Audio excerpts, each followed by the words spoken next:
Welcome to Healthy University, where we'll discuss issues and subjects on how you can live a healthier and more productive life. And now, here's your host for Healthy University, Alan Eisenberg.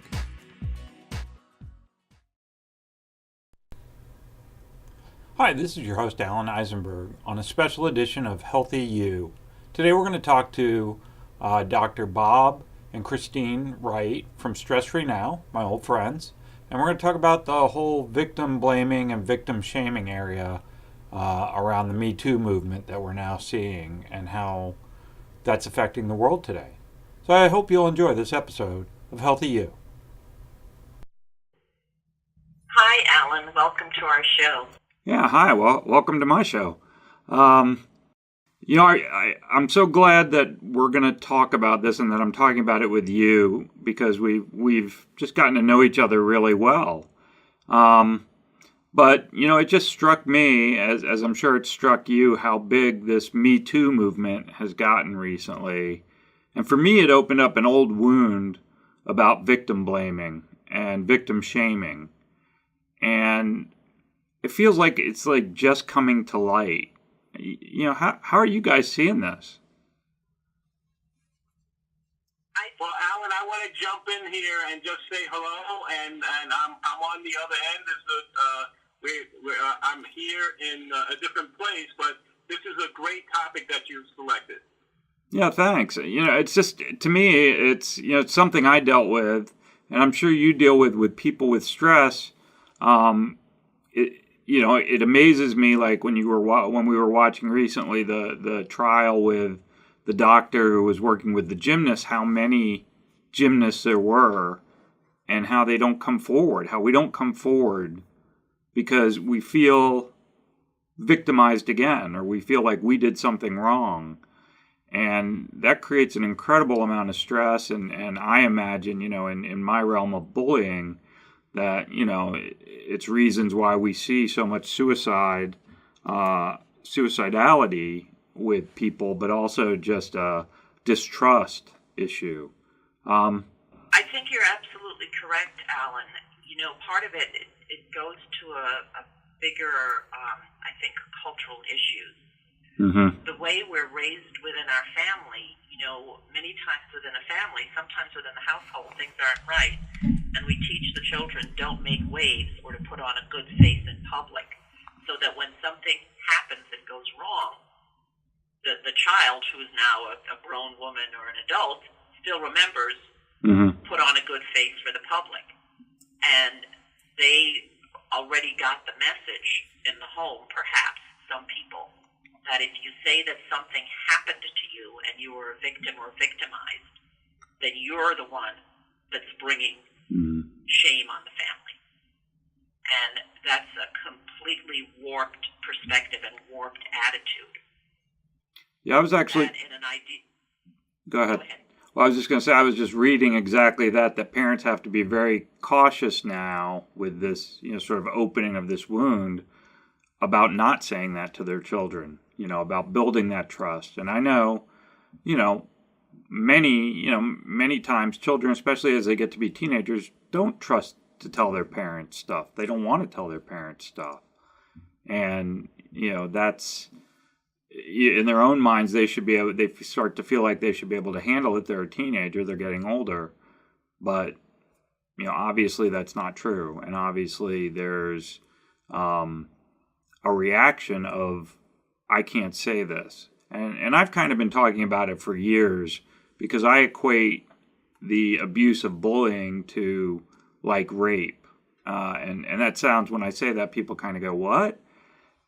And what I mean is, when you see these rapes, particularly that happen on campuses, the first questions that come out of people's mouths to the victim is, well, were you drinking? Were you at a party? Were you flirting with the guy? What were you wearing? A short skirt? What? And it all comes down to all of these things that have nothing to do with the fact that the person was taken advantage of for whatever reason. And it was the same thing with me. It's like, well, what are you doing, Alan, to attract the bullies to you? It's like, what am I doing? So, Alan, I want to just jump in here because I mean you raised a really key point. Two key points. First, the other when you first started talking, you mentioned the issue of the potential for suicide for many people. I want to just let our audience know that in preparation for this show, I took a look at some of the statistics, and I came across a very helpful website called RAINN, RAINN.com, which stands for Rape, Abuse, and Incest National Network. And they have... that's .org, RAINN.org. RAINN.org. Okay, thank you for that, Christine. And their phone number is 1-800-656-HOPE. And the reason I'm reading that, Alan, is because exactly what you're talking about. Let's just say it like it really is. The people that are doing these bad things, they're predators. Mm-hmm. They are preying on other people. So it doesn't matter if it's bullying, doesn't matter if it's sexual assault, doesn't matter if it's rape, or somebody beating the other person up. It's violence, right? Yeah. And then there are other forms that this takes, like, for example, people making sure that other people can't get a living wage, or make it hard for the only way I can really express it is that there is a segment of our society that enjoys seeing other people suffer. Yeah. And so, Christine and I have had this conversation about the mob in Rome, how the Colosseum, that there was no sense of, hey, those people being eaten by the lions or the gladiators getting hurt, those are real people. Those people have families or those are children. Mm-hmm. And so I just want to be plain. That's sick. I've heard the reason that I'm talking so plainly is because as you mentioned, the case with the doctor who I think it was over 160 girls and women that testified. I think it was 200 and over a long period, over decades. Yeah, and these weren't just like anybody; these were top gymnasts, Olympic gymnasts. Yeah. And they did not come forward. So I just want to just mention a couple of things because you mentioned suicide on the RAINN site. They mentioned that 33% of people who experience sexual assault or rape, etc., that they seriously contemplate suicide. 94% have PTSD symptoms. So, Alan, the PTSD, with the bullying. So you can't get it high if the official rate is 94%. That's pretty much everyone, right? Yeah. And so there are other things that come into play. They've associated drug abuse as well as STDs, and then of course the negative effect on the family, and also the effect on co-workers when they find out that this stuff is taking place. So audience, I've been a little bit animated, but as we can see, whether it's 1 billion women rising, their time is up, or MeToo, it's actually the same thing, and it's very sad. It's both tragedy and a travesty. Well, and it's just time. I've been working on this for a long time, and when I saw the MeToo movement, and when I saw some of the other things going on, some of the really disgusting habits that some of these predators take, and we're talking about a very serious subject, Bob and Christine. I mean, we're talking about people, as you said. We know it's PTSD. In the bullying and abuse world, it's complex PTSD, which is even worse. We know that these people are suffering, will suffer, and will be dealing probably at some point with a counseling to get better. But there's guilt. They're not coming forward because they're made to feel they're made to feel like they're to blame. Something that they did or something that I did, I remember, was my fault.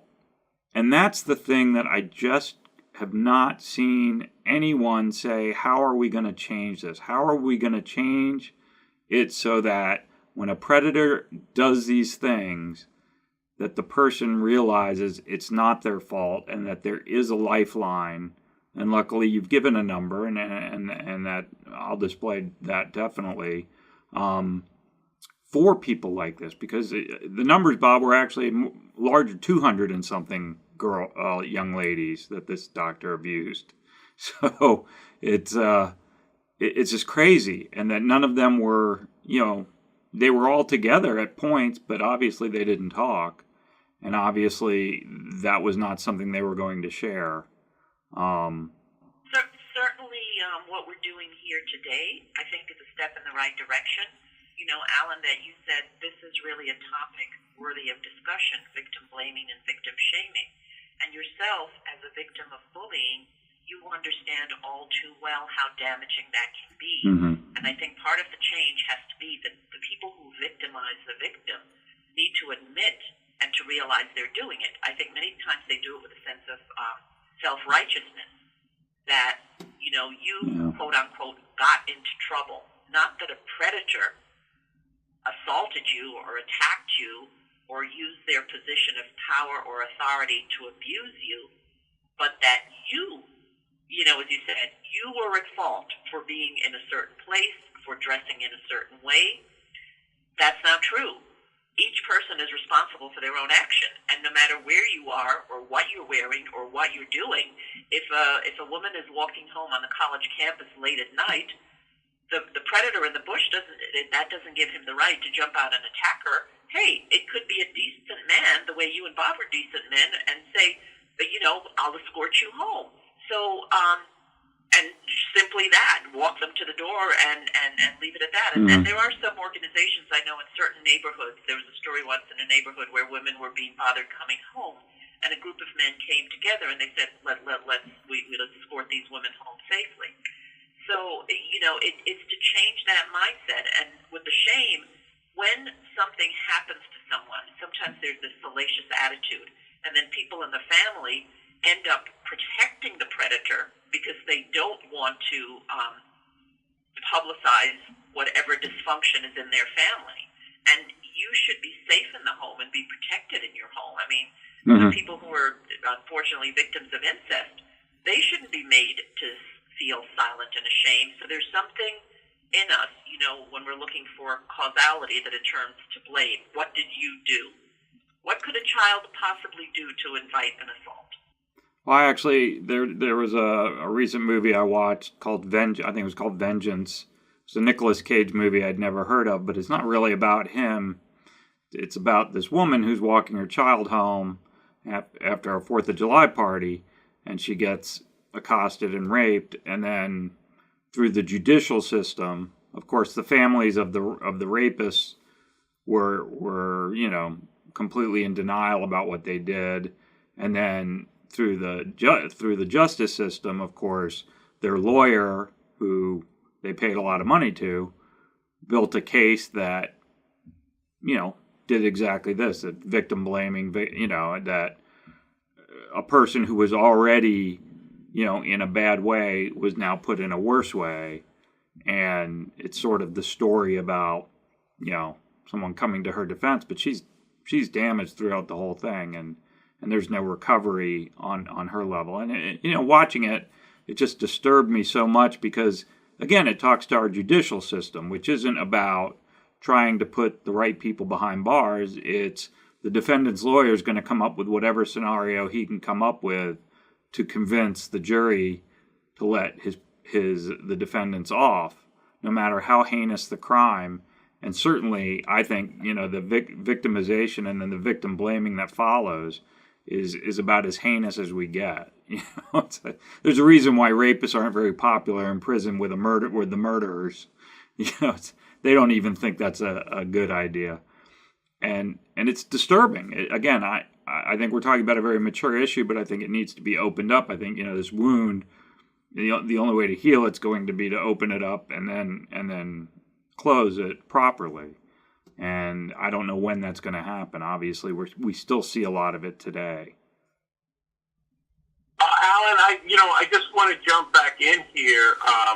There's, I want to thank you again, and I know would be so many people in our listening audience that this topic resonates with them, and I want to invite you and Christine to make this an ongoing conversation, that this will be the first of several shows that we will do. And before we came online, that I had mentioned to Christine that it might be a good idea to do a show where we have several rape experts and suicide experts who can talk about the PTSD aspect, specifically on that, the suicide counseling, because again, as what we are about, just as you are about, is the healing and recovery aspect too. So there's the prevention side, that we don't want this stuff to happen, and then two, it's happening, then how can you help the person heal from the trauma so that they can move on with their life. And I just want to add this piece. So part of being able to move on is the first step is move past denial. Oprah Winfrey did a show on this topic, and as I recall, she had on Peggy Lipton, who was the woman who played the woman in the Mod Squad TV show. Right. And I used to watch that when I was a kid. And during that show, Peggy Lipton talked about how she was assaulted by her uncle when she was, I think she was 7 or 8. She was very young, while her brother was asleep in the bedroom. And the threatening things that her uncle said to her, which made her feel worse, because she said she beat herself up because, in retrospect, she said, well, why didn't I cry out or whatever? Well, she didn't cry out because she was afraid of what the things that he said he would do to her. And as I recall, if I'm recalling this correctly, at that point, Oprah Winfrey, she, said, I'm going to tell it, and she started to tell the story about how she had been raped by an uncle, and that she still was inviting him to Thanksgiving dinner.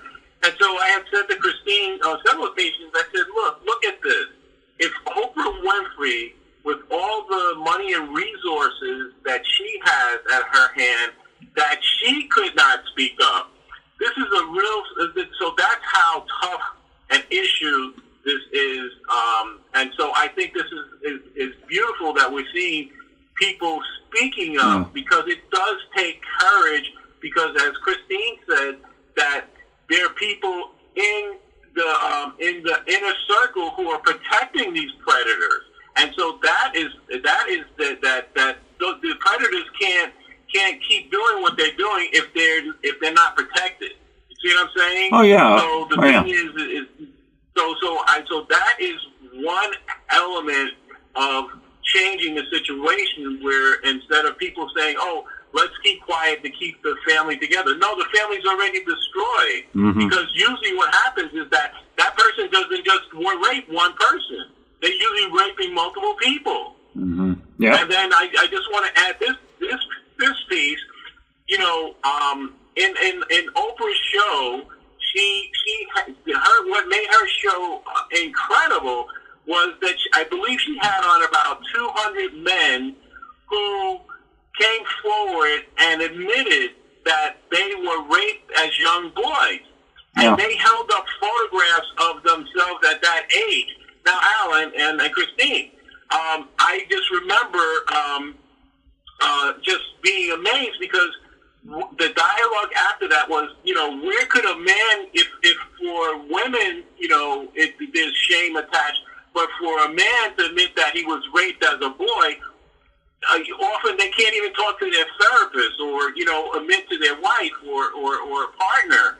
So this we're in deep taboo territory culturally, and so this is something that can no longer be wallpapered or swept under the rug.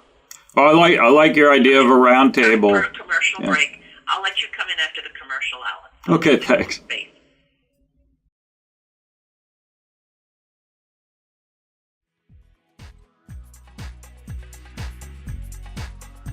You're listening to Healthy University with Alan Eisenberg.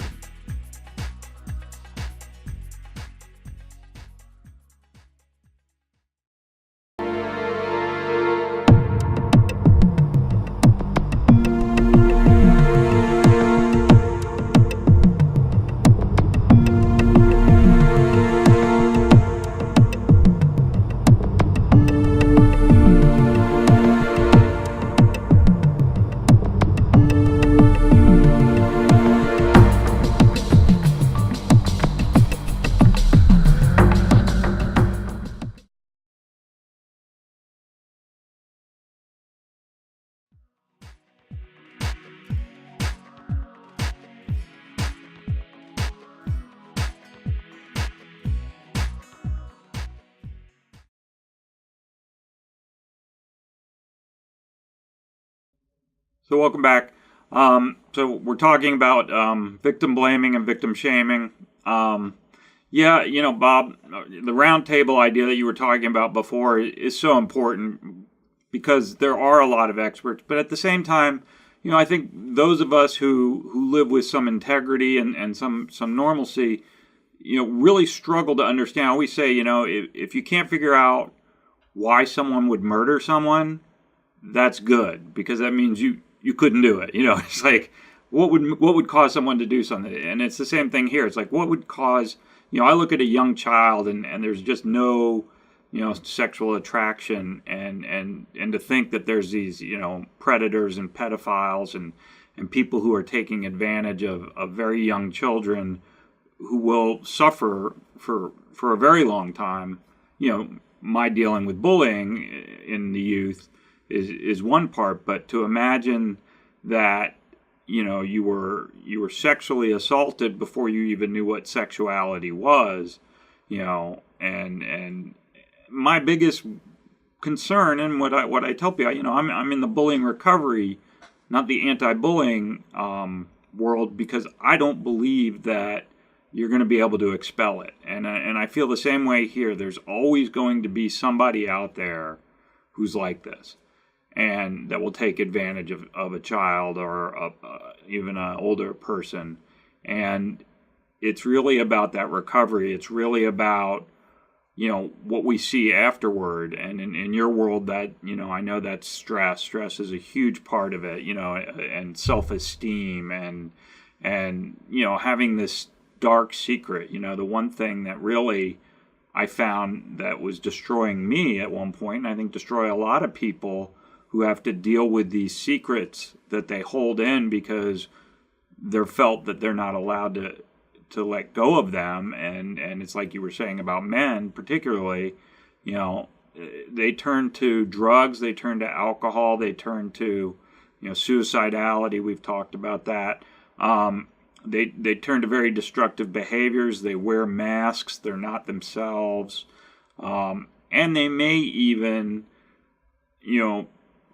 start falling into the same pattern in their own lives because, that's a coping mechanism. A person who's bullied doesn't necessarily mean they're not going to bully someone else when they have the opportunity. I always say that. It's, for them, it feels like, well, I was wronged and now I'm angry and I don't know how to deal with that anger or that pain, so I take it out on someone else I can.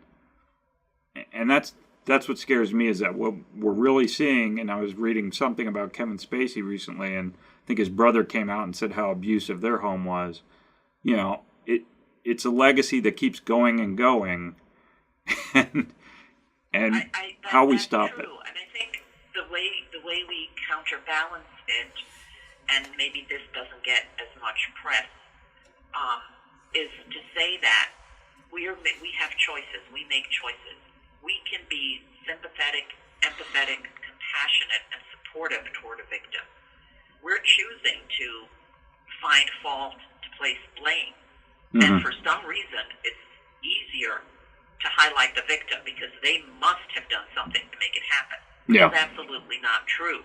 Right. The predator, the perpetrator, is very much aware of what they're doing. As we've seen with many of these stories with MeToo and all these other movements, these were people in positions of power or authority who Mm-hmm. abuse that position and use their position of power to prey upon the innocent. One of the stories of the other side, if you will, of hope, Bob brought to my attention. I don't know where else it was, but I had seen it on CNN.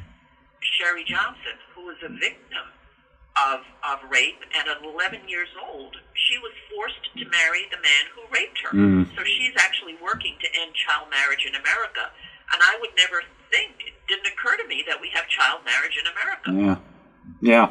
So it's not just when we look at the rest of the world that women are disrespected or seen as objects. And I think sometimes the problem is, too, when a woman is victimized, her friend, her female friend, who's supposed to be the one who supports her, because it's someplace in our psyche, the things maybe that friend doesn't know what to say, or somehow her words undermine that undermines the victim's confidence, and she begins to doubt herself, because as a victim, you're already replaying the assault, and you yourself might be looking for, why me? What did this happen? What did I do?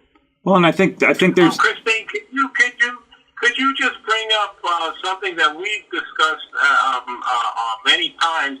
In the Ray Charles movie, you brought to my attention the reaction of the women. Could you just tell that story? And the reason I mention that is because in all too many cases we hear, let's say a girl or a child gets raped in the home, they go to the mother or the aunt or the grandmother and they tell them, and they're not believed. Mm-hmm. And so I just, could you just go over that Ray Charles thing, because I think that this is an important point. What it was, Alan, I had gone to a screening with a particular group of the Ray Charles movie, the biography, and in the movie, he was a philandering husband, but yet the women in the movie, the woman that he was having the affair with, they had nothing to criticize him about. They were criticizing the woman for being a homewrecker. But she wasn't forcing herself upon him. He was voluntarily in this relationship, but yet they put the onus on the woman.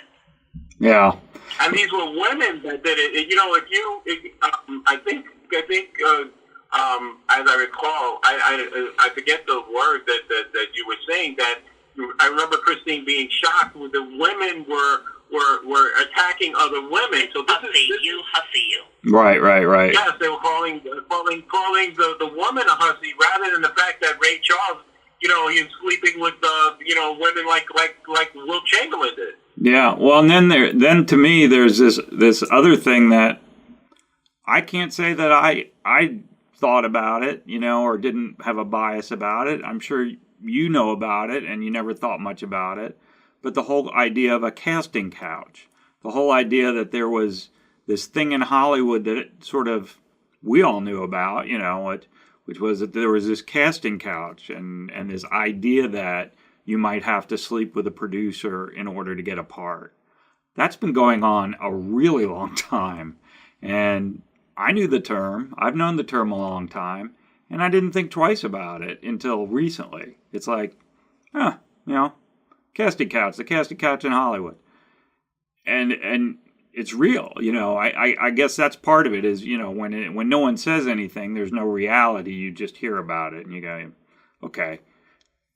But now we know it's real. And now we know not only is it real, but that the person in power, Harvey Weinstein in this case, was actually blackballing people.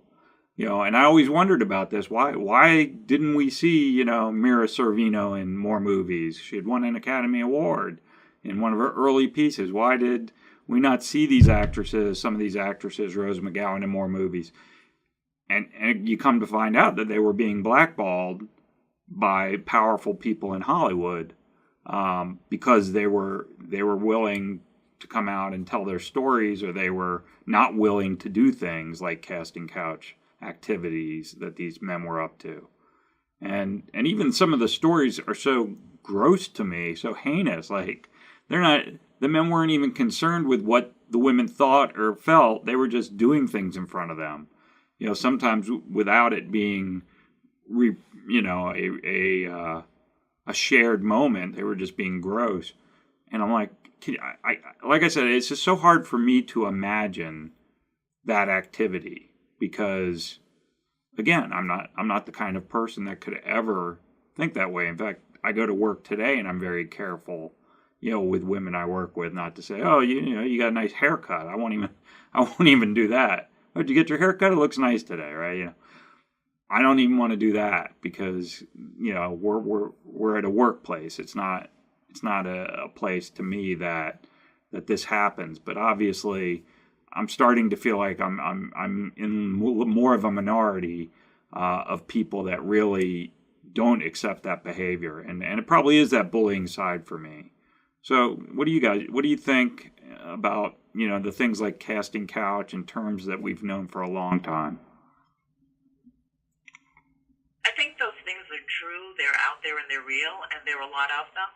We have so many little anecdotal sayings that at one time we thought were innocent, but if you think about it, it's really not so innocent. Yeah. And we say them, we use them, we laugh at them, but in a way it desensitizes us to the truth and the reality of a situation. We have descriptions of how little girls should behave. You're sweet and you're, meek, and little boys, well, they're naturally troublemakers. So we put people in a position and into a peg, whether they fit, whether the peg fits into the round hole or the square shape. We're forcing certain situations and certain behaviors, and we're not admitting to it because, as you said, people have heard this, and people will make comments about certain professions. Oh, everybody knows that behavior goes on there. And I think today, with the immediacy of media sharing and information, we're seeing this come out more. So that's why we can, I think, address it. But I think that's why it's also an assault on our senses, that if you are a decent human being and you have integrity, that you're appalled at the level of atrocity that we commit as human beings.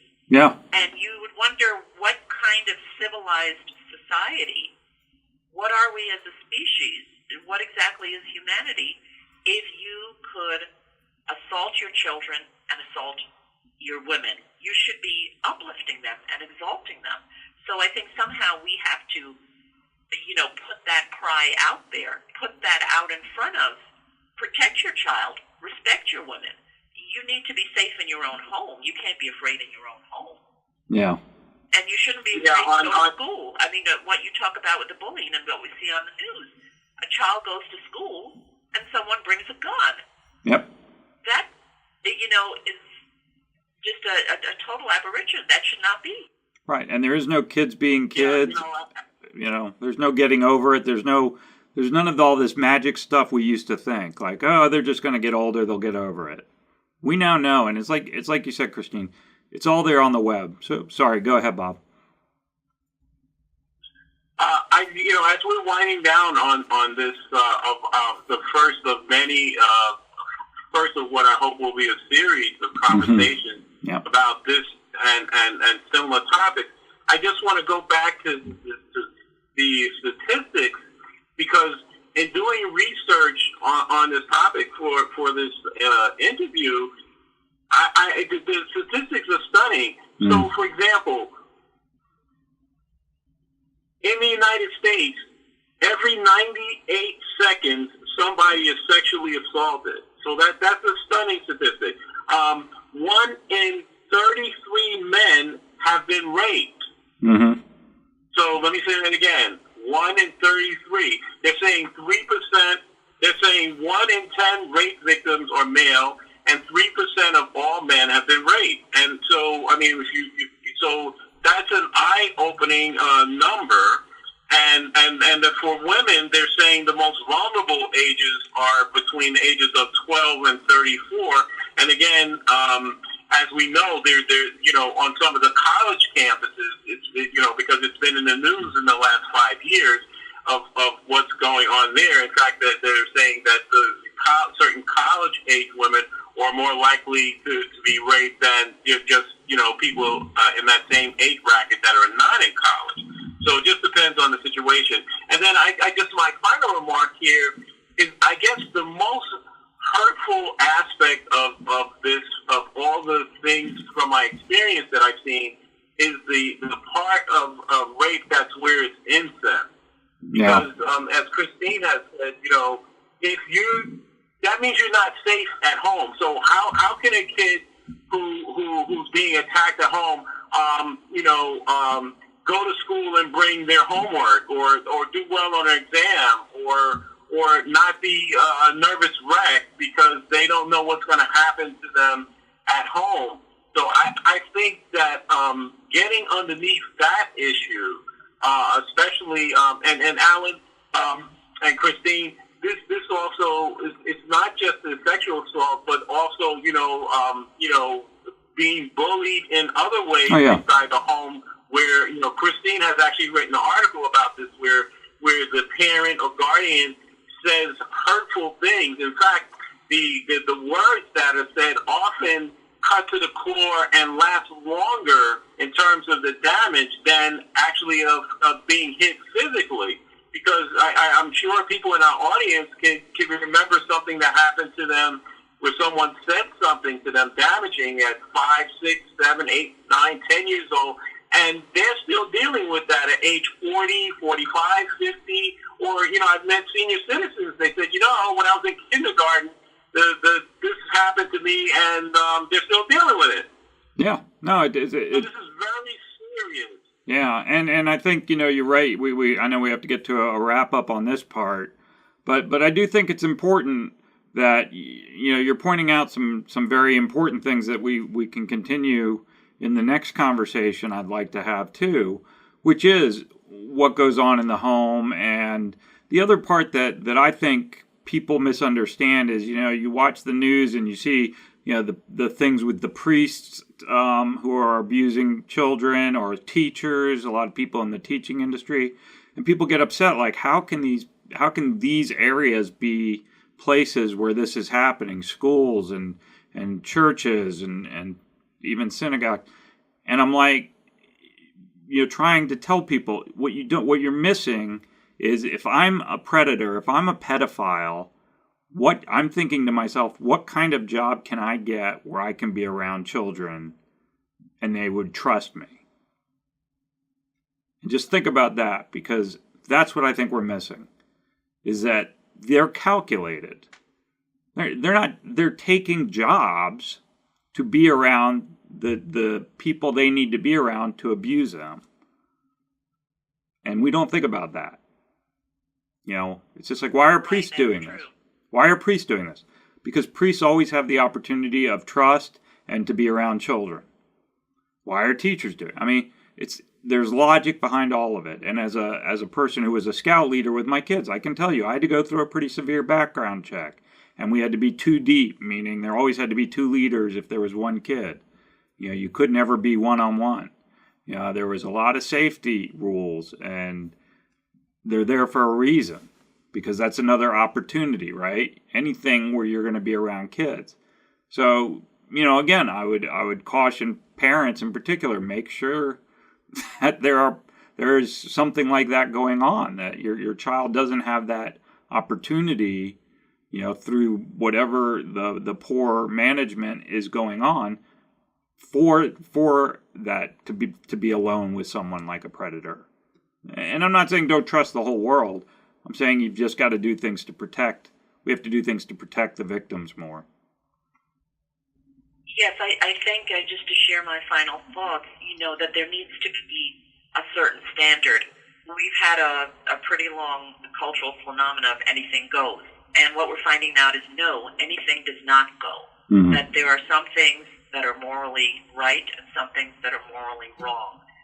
And we need to clearly define it. Yes, there are a zillion shades of gray, but certain things are clearly yes and clearly no.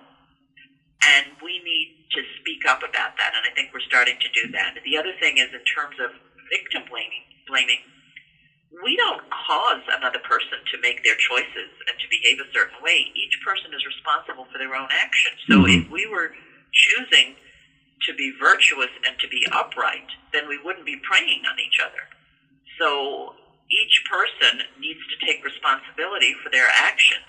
And in terms of laying blame, you can't just look at the victim. Yeah. Because someone attacked them, you should be offering them solace, compassion, and you have to ask yourself, why is it so important for you to chastise a person for being a victim? You're adding insult to injury. Oh, yeah. That we need to take responsibility for our choices and our actions. And how are we going to choose to operate in the world? Yeah, fully agree. And I think that we still have a long way to go. So, let's continue this conversation. Let's, find opportunities, and maybe we can get, like Bob said, a couple of guests who are experts in the field to talk even further about this, to go even deeper, because we're right on the cusp. I mean, we're right here, right now, and something's going to change, finally. I feel it. I feel like, this is the opportunity, and we have to take it by both hands, and we have to do something with it. And, I just want to close by saying, this is a multi-headed Hydra issue. As I was listening to the closing marks by you, Christine, and by Alan, I just was thinking about how do you wrap your head around, like, how big this is? And here's an example of what I mean about how big it is. On the surface, it seems like, of course this stuff is awful going on. But Christine and I saw a Law and Order TV episode, and as they were leading the guy away, he was having sex with his own children. He says to the officer, he says, "Did it ever occur to you that I'm normal and you're not?" And I always remember that episode because I have to tell you, Alan, some of the stuff that I've seen being back here in New York has been mind-boggling. As you know, we've been in Florida, so between what I've seen in New York and Florida in the last 3 years, here's why I say this, that it gives me pause. I recall being just overhearing conversation between young girls, like teenage girls, and here would be like the dialogue. The dialogue was, "Oh, your boyfriend, he's so wonderful. He brings you flowers, etc." And she says, "Yeah." She says, "But I wish he was bad." And I remember being shocked, and because she was saying good is boring. So that is part of something that's not really talked about. And I have no idea what the solution might be, or even what the direction. But I can tell you that like the video games where people have been desensitized to just awful, the profanity, to just random violence. So there's an aspect where, in our society, there are people that they like the bad behavior. When you pull them aside and they say, "Well, yeah, he shouldn't have done that, or she shouldn't have done that." And so that's part of this, the problem that how do you get up underneath, the person comes to their mother and says, "This happens to me," or they go to, as you say, any authority figure. And so part of the issue is that, as Christine has said on numerous occasions, she said once she was teaching, she turned to the children in the elementary school and she said, "Well, that's not a behavior that we want to emulate. Let's find someone, an adult to emulate." And then she's searching her memory trying to find an adult to emulate. And that is part of the issue here too, Alan, that our society has fallen that far. I mean, they don't teach, civics, the idea of being courteous and saying please and thank you seems to have gone out the window. And, so rudeness, and then so it's a slippery slope. And so what I'm saying is that that's why I say this is a much larger issue, because it goes right to the heart of what is a human being and what is the true nature of what we're calling human nature. Yeah. And so, as you said before, I told you in our first discussion years ago, you said, well, Bob, I don't think that, bullying could be stopped because, and I said, well, Alan, I don't know. Well, I have to tell you, Alan, I agree with you now. Yeah. Unfortunately, it's Yeah. unfortunate that the levels of depravity of what a human being is, unfortunately, from what I can see now, that you are correct.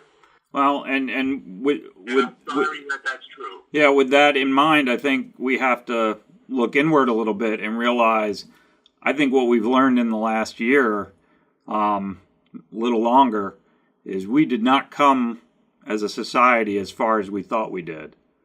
We are more divisive, I think, now, and we still have the same biases against minorities, and it was under the surface for a while, but it's just bubbled back to the surface. And you know what? I don't think we have come nearly as far. And that's what years ago, that's what I said about bullying. Is I went to that movie and I watched the same scenarios that I wrote about that happened to me in the 70s play out in 2013. And that was shocking then. And now I'm just going, really? I think we have not come nearly as far as we think we have. And I'll leave it at that.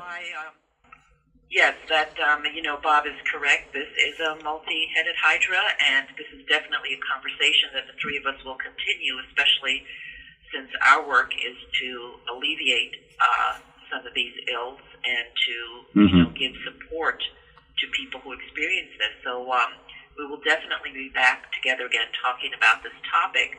So, Alan, I'd like you to take this time just to let people know your website and your work, what you're doing. Well, my website is bullyingrecovery.org.